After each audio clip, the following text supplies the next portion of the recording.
Hello, everybody. Aldo J here with Hygh Risque. I wanted to thank each and every one of you for the wonderful comments of our recent video of I Don't Remember Yesterday.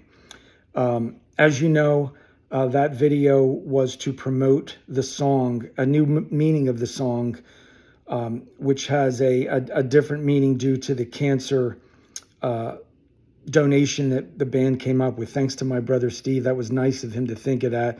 And for Don, Ernie, and Jim to agree to doing that. So the digital download purchases of I Don't Remember Yesterday are being donated to the American Cancer Society. And that was just a great idea. But thank you for the responses. Lots of emails and comments to me personally asking me, how did I get into music? And that's a great question. I mean, music has been a part of my life. You know, I'm a child of the 60s and 70s. Growing up with a virtuoso father and clarinetist and saxophonist, Aldo G. Bitelli, you had music in your house growing up. You know, we had students over our house. We had records playing from Frank Sinatra to, oh boy, you name it. The Rat Pack to this, to that. My father was into Johnny Mathis and all different artists from that time period. And I got to learn a lot of different, listen to songs at 4 or 5 years old that most kids wouldn't have listened to. But I used to have a playroom right near the studio.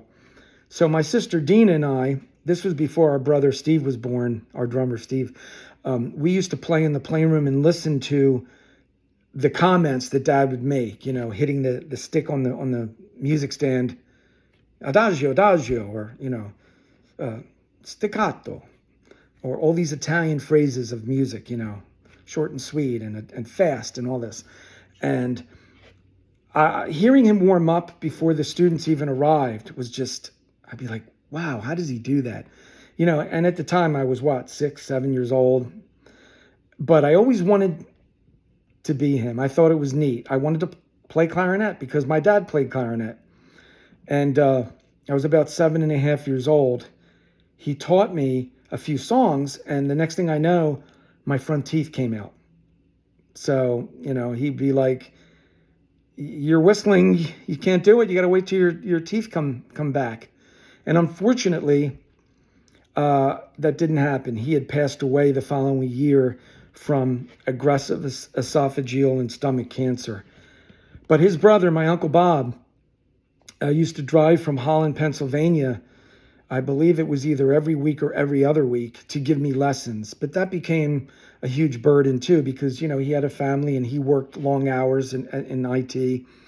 And, you know, I couldn't continue doing that with him for those periods. But I took clarinet lessons in school, throughout elementary, junior high, and high school.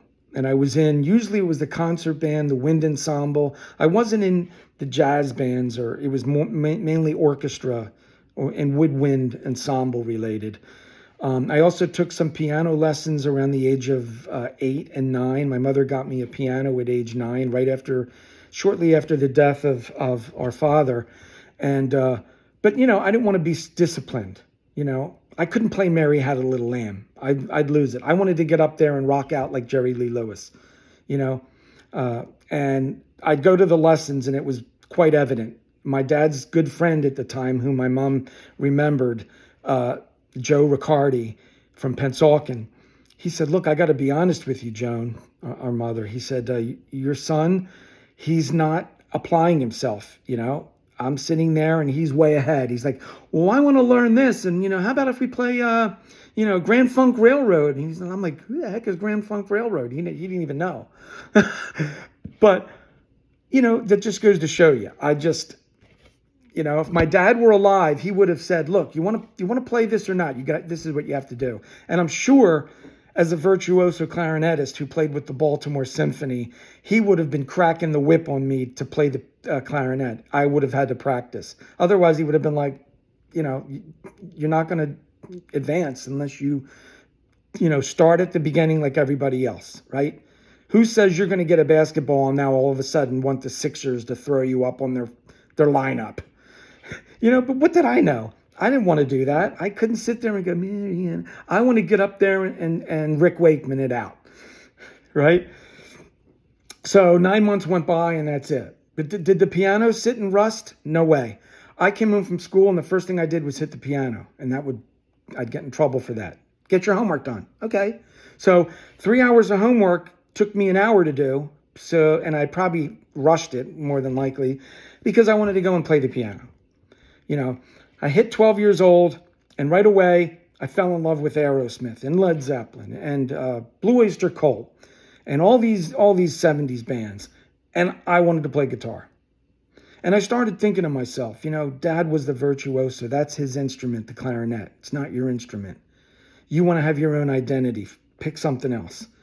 So I was over my Uncle Bob's house one night and I saw a guitar there and I asked him, can I have it? He goes, yeah, take it. And it was a Dan Electro, awesome guitar. I played it night and day and day and night. Rainy, sunny, no matter what the weather was. My mother always knew where I was. In fact, the whole family did. I think we probably owned stock in cotton because I'd be, no matter what time, I used to have to get threatened to put it down at night. But, that's something that I fell in love with. I'm like, this is, if you want to play and you want to learn, this is what you have to do. It takes discipline, And I found that discipline playing guitar that I didn't with the piano. However, I still liked learning the piano, and I'm grateful for what I did learn.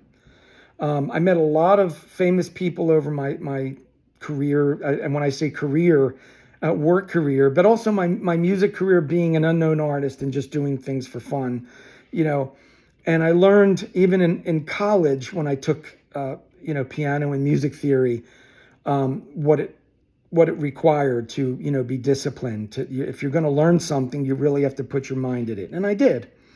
But I did it for my own reasoning, right?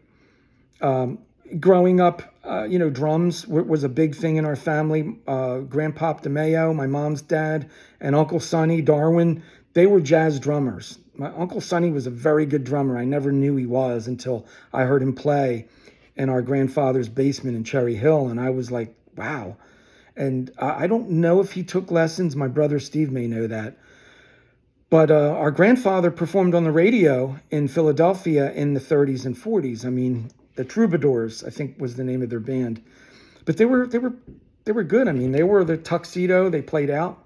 Same with my dad. I mean, my dad graduated from Curtis in 1959. He also graduated Temple University and Catholic University, and he was, a virtuoso. He was a clarinetist with the Baltimore Symphony. He performed at John F. Kennedy's inauguration in 1961. He was just, lived and breathed music. And when you grow up in that atmosphere, you hear it, you feel it. And, the genes may have been passed down to me in a way. And I still feel like I haven't learned anything because most of what I learned was self-taught. I never took a guitar lesson. My mother, after a while, couldn't afford to do it at the length that it would have required. So I taught myself. I taught myself how to play drums. You just learn from that hearing. A lot of times with my bands, I would listen to something in the car before I got to the gig or before I got to practice, because I had a long drive to work, and that was the way to get the song known. And everybody would say, Aldo knows that's not an A, that should be an A minor. And I was good with that. They came out with tablature, and I was like, thank you, that's good. But what the heck does this squiggly line mean again? And what does this mean? And I'm like, you know what? Let me just stick with listening to the song and trying to figure it out. That may have been the longer way. Sometimes it would take me a long time. Other times it wouldn't. But I could remember as young as 5 years old in my grandmother's house in Philadelphia, Northeast Philly, in the basement, playing on their piano, and my dad going, listen to him. He's really persevering. He wants to get that note. He'll play it till he gets it right. And, that's where you learn, you learn the Thomas Alva Edison version of music, right? You don't sleep much. You just keep doing it and practicing and practicing and practicing. And then just when you're about done practicing, you practice more. And I would hear stories of, again, Dad passing away at 39 years of age, and I'm very young. I heard all about my dad through my Uncle Bob and through my grandparents. They would tell me how the young kids of the neighborhood in Philadelphia, he lived on Lansdowne, 65th and Lansdowne Avenue. They would knock on the door and go, "Come on, Aldo, let's go out and play basketball." My dad's like, "Sorry, I'm practicing." And he'd be in the room upstairs. They didn't have air conditioner. The window would be cranked up and he'd have a fan blowing and he'd be sweating and pouring. My grandfather would get mad and call him 100 times for dinner and then start saying things to him in Italian that probably I shouldn't repeat. And my dad would be like, "Dad, there's only one right way and I have to find that right way and I'm going to keep practicing." But, you learn that. You learn that if you're going to be good at whatever that is that you want to be good at, you have to put the time and investment in it. And I wasn't doing that with the piano. I didn't want to. I really wanted to get out there. Like I said, I wanted to rock and roll. I wanted to, skate across the piano and do Footloose on it. And that wasn't the way to do it. Guitar, something I enjoyed in the 70s. I fell in love with Joe Perry and, Eddie Van Halen was another thing. We were watching a show on TV and Valerie Bertinelli was on there. And my grandmother just goes, Grandma Bertelli. She's like, "Oh, Valerie's aunt and uncle, Uncle Dino and Aunt Adeline are coming from Madison Avenue in Claymont, Delaware." And I'm like, What? What do you mean they're coming to your place for dinner? She goes, "Yeah, you want to come by?" I'm like, yeah. So she calls her. She goes, "Adeline, I forgot to tell you, Aldo loves Eddie Van Halen. And don't you know the following week they brought a picture signed from Eddie, which I still have. I probably should have brought it here to show you, but another video. And they brought a signed picture of Valerie, who was at the time, I think, well, she wasn't doing One Day at a Time then, but she was a renowned actress at the time. I know that they got married, if I remember right, April 11th, 1991.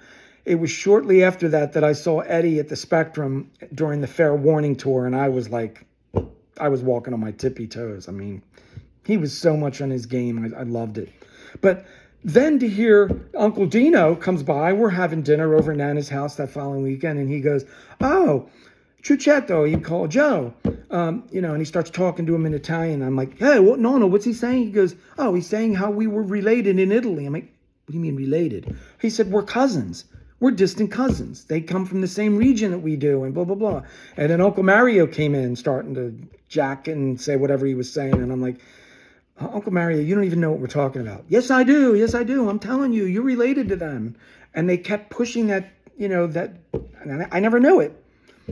Turns out, I think maybe the following year or the following year after that, like 1980, man, that wasn't 83. It was either 84 or 85 that Valerie's cousin, Elaine, had gotten married. And we were invited to the wedding, my grandparents and me. So it was Nana and Nonno, Angela and Joseph Batelli and me. And we go, I met her brothers, and I think they may remember. I mean, I'm friends with Valerie's brother, David, and I think Patrick on in Facebook. I still have to reiterate that, but they were the most wonderful people. I got to meet Valerie's parents. Andrew was hilarious, but the things he was telling me was amazing. And I knew a lot of things about the family that most people wouldn't know because of that closeness. And there's another long story that I don't want to say, but Valerie may remember this, but I called Aunt Adeline one day and she told me that, I said, "Aunt Adeline, I heard that my friend was on an airplane coming back from GIT, which is Guitar Institute of Technology, Jimmy from our band. He called me." Now, back then in those days, you put a credit card in and you called. And he's like, "I'm using my dad's credit card. Guess who's on the airplane coming back to Philly?" And I went, "Who, Eddie Van Halen?" He went, "Yes." And I went, "Go up to him and tell him, say, Eddie, are you going to see Valerie's family in Claymont, Delaware?" I said, "I know they're not touring." He says, "All right, I'll call you back." 20 minutes later, he calls me back. "Aldo, Eddie says you're psychic." I said, "I'm not psychic. I just was speaking to Valerie's family, Aunt Adeline, and Adeline said to me that the reason why they were coming back with little Wolfgang was just born. He may have been about a year old, maybe a little more than, well, he was walking, so he's a little older than that. Was that Grandma Angelina was on her deathbed. And I went, oh my gosh, no, my gosh. And I went to go down there to meet Jimmy, and Eddie and Valerie walked out of the plane, and right away, I started an epidemic of people. But they were so nice to me. Valerie was tending to Wolfgang because he was little at the time, and I was there talking to Eddie, and I had my arm in a cast. I had broken my arm, and he signed my cast 1992 after his name, and he signed an album CD, which I still have. And we got in a picture, but one of our friends' cameras didn't work. And when we came out, we were just 5 heads going across. We looked like a pack of goobers. I'm like, of course your camera's going to fail us now, right? But we had the signed CD, and, people obviously believed us. But, if Valerie could ever get this message, I remember seeing her, and it was just, I think I had found out, I had called Grandma Madeline before I left to go there. And I think that's when she told me that's why they were going by there. And it was horrible. But they were so nice to me. And, I didn't get a chance to really say, hey, by the way, I'm being told that I'm a distant relative of yours through Uncle Dino. But I think I may have mentioned that to her brother David. They're all wonderful people. And, I had a wonderful time at Elaine's wedding a long time ago. Like I said, Jump was released, and I believe it went to #1 at that time, or it was on the charts. Yeah, it was. It was played at her wedding, as a matter of fact. And it was just great, and I like how my grandmother casually tells me that I'm related to them. I'm like, are you on drugs? I mean, what the heck's the matter with you? Oh, by the way, Valerie's uncle and aunt are coming for dinner. Who? She knew I was playing guitar, and I liked guitar. I was like, was that senility back then? I don't know. But anyway, you see, the music was in my life. I mean, that was one thing, Our poor mother, Joan, had to put up with me and Steve pounding on skins at, God knows, all day long. We had friends over all the time. But you know what? We stayed out of trouble. That was our thing. We got together. Music was our outlet. We never knew that after Mom had passed away that we'd come out with songs. I mean, I didn't call Ernie to record songs, right? Ernie Attello, our singer. I called him because of, hey, Ernie, we're beaten down here. He knew our mother had just died, and he said, Aldo, we'd be honored to do that. But, he had these ideas, and he knew that Matt was going to be, Matt, our engineer, Dr. Matt Diortona, was going to be leaving to go away to school. And we had some really good equipment at the time to use, and it was in our basement. And his idea was, let's record while we've got good old Dr. Matt with us. And, and I'm sitting there going, when are we going to do this benefit, Ernie? But again, I was hurting inside. Steve was hurting inside. He used a lot of his outlet and frustration and anger and sadness in the music, in the drums and in the music compositions. That's what we did. And we put our ideas out. And what we couldn't get out, the other members brought out in us. Ernie was so patient with me. I was like, Ernie's like, Aldo, stop. He was like, I was sitting there through every guitar solo and going, I don't like it. I was mad. Ernie's like, take a deep breath, Aldo. You're doing too much of this, and you're not doing enough of this. And what he was saying was I was thinking too hard. You have to play from your feelings, from your emotions. Don't try to play what your mind's telling you. Play what your heart is telling you. How do you feel? Put that down and translate that into your fingers. And finally, when I did that, it's funny because there was 10 minutes left on the album, or the day of Saturday when we recorded Out of Control in 1992. And I finally said, you know what? 10 more minutes. We go past midnight. My neighbors are going to shoot a bazooka through my wall. And I did. I think I did just that. I took a deep breath. I think I may even have taken a nice swig of some Budweiser to calm my nerves down. It's probably not a good thing. But I came out and I played it the way I wanted to play it, really. I just let my mind do what I should have allowed it to be doing the whole time.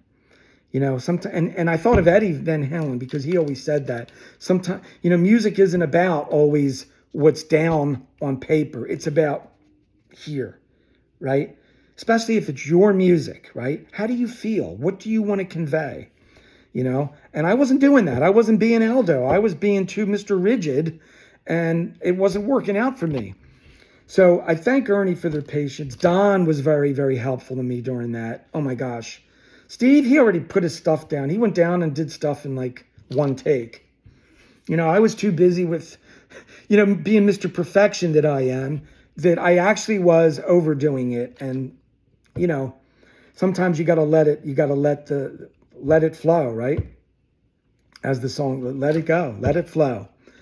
So maybe some advice to other musicians, take the input that you get, the feedback from your bandmates. And if there's an idea that you have, don't say, the band is not going to like it. I only had a very small couple of things, a couple of guitar runs and some other things and where I wanted to go with it. And I told Ernie what I'm thinking of. I said, let's do, we had an EP, Out of Control. Let's do a song. And he's like, he's like, it's funny you said that. I was thinking the same idea. All right, what do you got? And I'm like, I knew he was going to ask me that. So I played him what I had. And he's like, wait a minute. I'm like, uh-oh, here goes Dr. Frankenstein at work. What's he doing now behind the bar? Pouring a potion? But, that's, again, had I held that idea back, there would have been nothing to build upon. So I always say, an idea, you might come to an agreement, unanimous decision where you say, yeah, you're right, this is not good. But if you don't bring it forth, who knows? You could be missing out on something that could be something really good. So always bring that idea out and don't be afraid. Get rid of the egos, right? You're all part of that song, whether you came out with 300 notes in the song or Joey came up with 2 twists and a turn. That shouldn't matter. The idea is that together you collaborated and you came out with a great composition, and that's what it's all about. So, in high school, I was always in wind ensemble, and I had a lot going on because our mother was very sick with cancer, and I couldn't absorb, and again, I didn't want that identity to be known with the clarinet. To me, that was my dad's instrument. I wanted to be Aldo Jr., so to speak, Aldo J. And, and I liked the guitar. That was my identity. And, and I like other things too. Like I said, I play clarinet. I play bass clarinet. I play a little bit of sax. I play a little flute. I've tried violin, drums. You get to learn a little bit. I played a little bass, here and there. And when you know a little bit of something, you can do stuff with it. And it's fun. And I look now as I get older that, I appreciate all kind of music. I love, Buck Dharma and Joe Perry, Eddie Van Halen. I grew up with classic rock. But I also learned through Dad and through, music theory in college that, there's that thing, music appreciation. I learned to, like disco. I learned to like R&B. I learned to like session musicians, rock musicians like Jeff Porcaro. People are like, who the heck was he? Jeff Porcaro was a great drummer. He played with Toto, but he also did a lot of session work. In fact, you hear him on Beat It. You hear him on a lot of other artist songs that you would never go, wow, that's Jeff Porcaro from Toto? So, music is again, where you can showcase. We have a lot of songs from, even from Hygh Risque, that they're not all, totally rock, or they're progressive rock, or they might have a little bit of a, wow, this has got like an orchestration behind it. Like, wow, why would you go from that? Why don't you just stick with one thing? Well, we wanted to be versatile, and we had ideas from different people in the band that had, again, different thoughts, and we wanted to record them. And to Ernie and Don, I hope you expand upon the other songs that we have. I think they're really good. I've always believed in our songs. We're not the type of band that toured the world. We're an unknown artist. We're a local band. We didn't have to pay our dues with music like some of the other stars and legends that we grew up with. If you ever watch Aerosmith and some of these other bands that they've toured the world, or they lived in an apartment with 4 or 5 guys, That wasn't us. We had it hard in our different way too, but we had a second job. That was their job, their bread and butter, as it was my dad in a way. My dad had a second job, but he took care of his hands. He didn't want anything to happen to them. But I really appreciate the question about music. Music again. I think my mom said to me that when the nurse in the hospital handed me to my mom, she said, you were like clapping your hands right away. There was something being played on the radio and you're already trying to keep track of the beat. I can only imagine what I must have heard in my mom's womb with my dad every day. He was my hero. He really, wow. 9 years old, I just remember a lot of things about him and a lot of things that I don't remember. But what I do remember was just hearing a lot of folks after his death say the type of person that he was a loving person. And, I think music speaks to you through a lot of different emotion, obviously. It speaks to you through love. It speaks to you through sadness. My last song that I did, solo, Aldo J, apart from Hygh Risque, is called Now That You're Gone. It actually is more about a relationship breakup, a temporary breakup. But, there's some overtones, subtle influence about, now that you're gone. It could involve some, about death and being apart from somebody because of death. But that wasn't why I wrote it. I wrote it again about a relationship dissolving and the pain that goes along with that.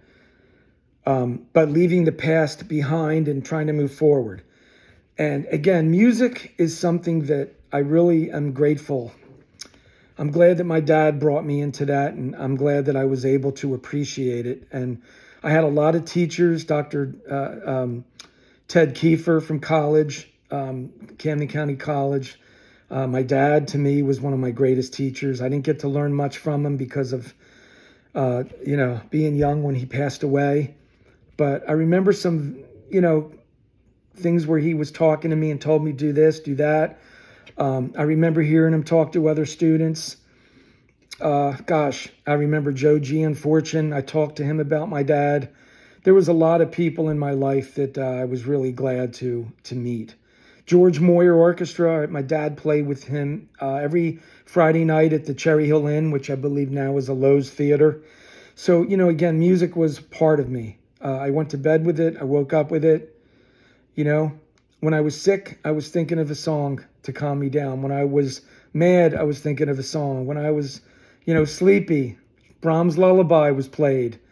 When I wanted to rock out, I heard Buck Dharma, Joe Perry. And by the way, I have to thank Buck Dharma. I met him about a year ago on tour at the Golden Nugget. He stopped and took time out of his busy day to meet up with me and Ernie from the band. And let me tell you something. It's very hard as you get older, especially to do touring like that. But, it goes to show you what music can do to you. Buck is still touring. He may not be playing like he did 50 years ago, 50 shows a month. But, man, he really shows you that him and his band are not stopping. And I tell you, he's been a tremendous, the songs that he wrote. I remember hearing Don't Fear the Reaper, Godzilla, all their albums. I really appreciated Buck. When my grandmother in the car with me going to North Philly would pick me up, and she goes, "Who's that?" I said, "That's one of my favorite bands, Nana. That's Blue Oyster Cult. That song sounds great, And sure enough, it was Buck Dharma singing that beautiful melody in Don't Fear the Reaper. It's just these classic songs, classical music, jazz music has shaped who I am. And I got some new stuff coming out just for fun. And that's all it is. I don't live on music to support me, but it's been a part of my life. And I want to thank everyone that not only likes our songs from Hygh Risque, but that can really appreciate what music means to you. And if it meant if Hearts Collide did something to you, or, Out of Control or one of our songs, thank you very much for that. It means a lot to us. And to Ernie and Don, keep doing stuff. We're still Hygh Risque. We don't perform anymore. hopefully we will someday. We have some ideas that we could still do. Technology makes it possible for us to me play a guitar track and send it to Ernie, and Ernie could do something to it, and my brother could throw a drum track on. But we have our own things here. The Jester, Don White, our bass player, he's coming out with some stuff. Ernie released Atella. You got to check that album out. There's some really good songs on there. Check out Jim Callisto when you're out in the club scene here in the Cherry Hill area with his band, King Richard. And stay tuned. Aldo J's got some stuff coming out. I don't know when. Okay, so maybe I'm a little bit behind the 8 ball. But I will put some stuff out. I won't tell you what it is right now. Oh, and let me give you a little hint. April C., my wife, who's an R&B artist in the area, she's got a new track coming out in early January of 26. And I'm not going to release much more to you about that, but it's at the distribution area. The album cover's done. It's mixed down. It sounds awesome. And she recorded this several years ago. But, she said, hey, how about if we release this? And I was like, with my Archie Bunker, like, hey, why didn't you tell me? I didn't know you had it. But now we're going to be releasing that. So looking forward to it. But thank you for the questions. Feel free to reach out. I really appreciate that. Thank you for the love. American Cancer Society, it would be nice if you could support I Don't Remember Yesterday. I'm trying to promote it in my own way. I know that you're worried about legalities. We're not looking for a cent for it. It's a song that, thanks to Steve, Ernie, Don, and Jimmy, that we want to donate the proceeds of digital downloads of the song. So if you can get that awareness out there, that would be great. I love the idea. I love the song. I believe in our songs. And I believe in all the musicians out there that have shaped Hygh Risque.